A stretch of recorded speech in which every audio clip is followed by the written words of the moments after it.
The Fifth Kind. This video is brought to you in partnership with Gaia.com, creating thought-provoking documentaries and programs.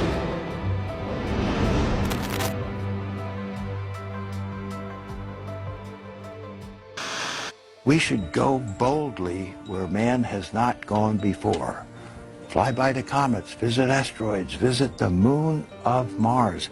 There's a monolith there, a very unusual structure on this little potato-shaped object. When people find out about that, they're going to say, who put that there? Who put that there? Well, the universe. The now dubbed Phobos monolith is a large object on the surface of Mars' moon, Phobos. The giant structure stands 90 meters tall, only 3 meters less than that of the Statue of Liberty Monument in New York.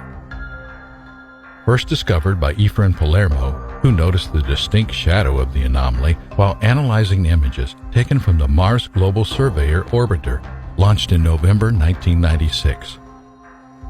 This peculiar and solitary large rock was also confirmed by Lan Fleming, an imaging subcontractor at NASA Johnson Space Center, also noting the possibility that the monolith is artificial in nature. The monolith that's on Phobos has been talked about for many, many years. I believe that the moon itself is actually artificial, and this structure potentially is artificial. It could have been a command center, a command post. It could have been a lookout overseeing the planet. It could have had many, many functional purposes, but I just don't believe it's a natural rock formation. There's a lot of evidence pointing to the fact that Phobos may not be a real moon, that it may be an actual artificial structure. First of all, the moon itself has been scanned, and it actually appears to be hollow. This is actual real data coming from the official space agencies. Now, also, on top of that, the moon is actually losing its orbit.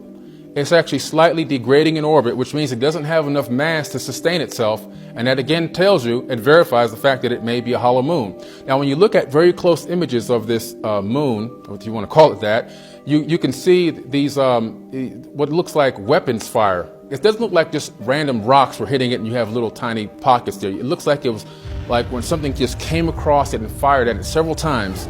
And there's even octagonal and hexagonal anomalies on the surface of this thing, which if you were to maybe get a lot of that ancient dust off, there may be something you can see through there, or there may be some technology there as well.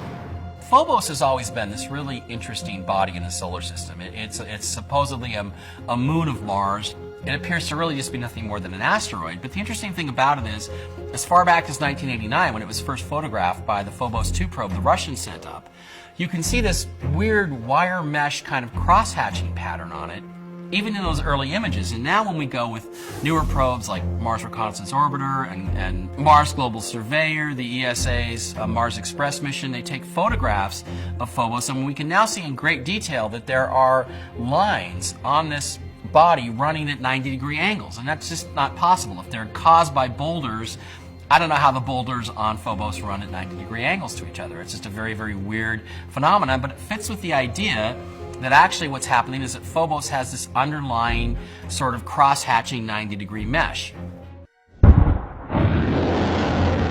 And then there's that oddball photos from the Soviet space missions there in the late 80s, where they sent their own probe to Mars, which was also called Phobos, and it took a photo of this huge airship moving along right along Phobos. In fact, the airship itself was bigger than the moon.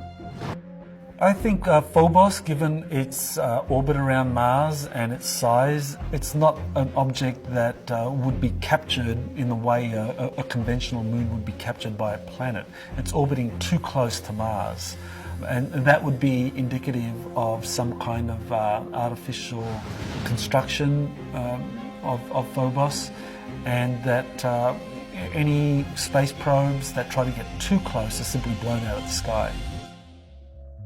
Along with the mysterious monolith photographed on the Martian moon Phobos, a similar-looking structure can also be seen upon the surface of Mars.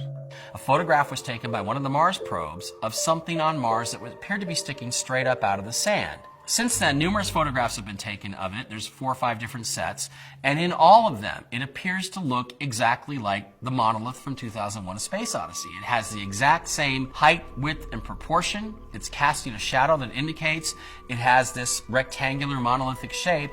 And to me, the weirdest part of it is when you look at it, there's sort of a raised mound around it that it's sitting in.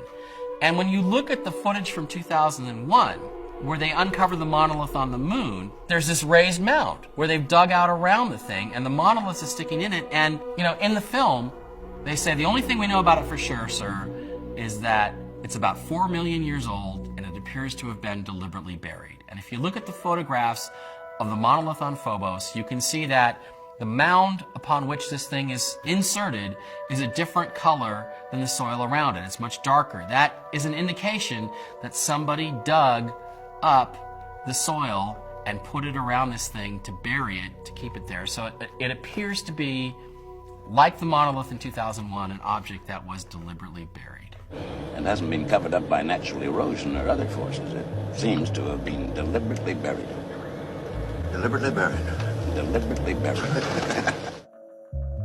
Is this monolith proof that Mars has previously been occupied or visited by an ancient alien civilization? Could this now desert-like planet have once been a habitable environment, sustaining life? Well, there's a lot of evidence that that Mars at some point in its history was very fertile and habitable. That's something that scientists now widely agree on, that their study of Mars' atmosphere and the surface shows that there were once vast flowing water on Mars, that there was vegetation on Mars, and much more oxygen than there is now. So there's agreement that millions of years ago that Mars was a very lush, fertile place. We know that there have been a number of whistleblowers who have come forward to talk about Mars actually being a place that is populated by extraterrestrial civilizations. What I find fascinating is that the CIA actually was also interested in this, and they got one of their remote viewers, Joseph McGonigal, to remote view ancient Mars. And this is actually one of the CIA files that was recently released on the CIA website. It's called CREST. And so there you can actually read the data where the remote viewer, who we know now is McGonigal, but who's unidentified in this document, talks about a civilization on Mars fleeing Mars during some great cataclysmic events that is destroying the surface, or the environment, and the atmosphere on Mars is all being destroyed through some great cataclysm. The refugees are being taken to some other world, and it's described as a very kind of a volcanically active world, which tends to fit what the Earth would have been like, say, 500,000 to 1 million years ago, much more active volcanically, especially in places like Antarctica. There's no real reason why Mars couldn't have had a past civilization. Even today, could hold some kind of a civilization. We know there's water there and an atmosphere. And in fact, some people, like George Leonard and others, have suggested that there's atmosphere on the moon, that our moon and Mars, are not so different. Both are desert planets in a sense, but though Mars has a lot more water. And they're now saying that the moon has water too. How incredible is that? So the idea that even that I believe there is life on the moon, but that's going to be more of a high-tech, space-based type of thing. And probably what perhaps is on Mars too, but we may well find that there's some kind of strange underground world on Mars. And this is really what you're going to do in extreme environments, and what we do in Antarctica too. You don't have to go too far underneath a planet to find stable, cool areas that don't have large temperature fluctuations. And it's quite possible with explosive devices to create giant glass-lined caverns in anywhere you want one, just by detonating a nuclear device of some kind.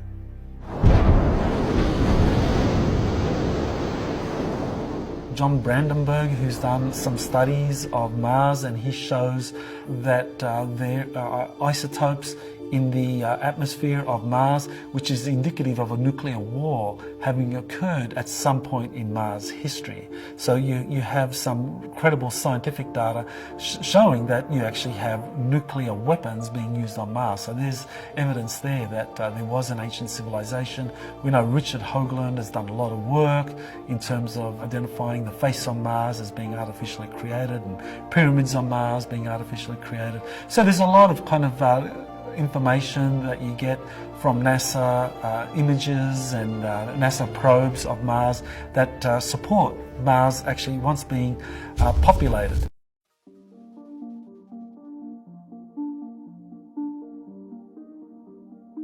As well as attracting previous interest from Chinese, American, and Russian space agencies, Japan is planning a Mars Moon exploration mission known as MMX. The mission is scheduled for 2024, stating their intentions to extract samples from the moon Phobos and return them safely to Earth in the year 2029. Yet with all the interest surrounding Phobos and speculations of an artificially made monolith upon its surface, could the MMX mission have a more secretive agenda? Could something other than just rock samples be arriving back on Earth in 2029? Let us know your thoughts in the comments. Thanks for watching The Fifth Kind. We hope you enjoyed this production. You can watch more of the series Deep Space exclusively on Gaia.